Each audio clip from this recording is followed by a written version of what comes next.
আমরা একটু সবাই তালি দেই, এত সুন্দর সুন্দর ফুটফুটে বাচ্চারা দৌড়াচ্ছে। 2 পাক, 1 পাক হলো, আরেক পাক।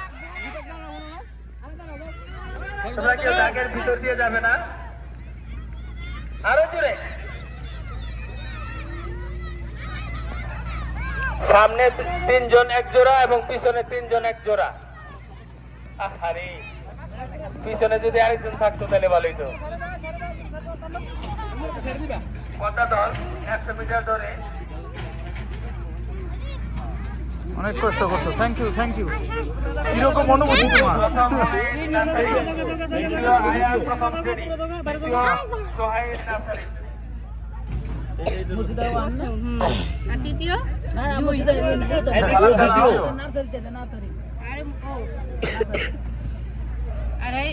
প্রথম হুনাইন, দ্বিতীয় আয়ান, তৃতীয় সোহাইল।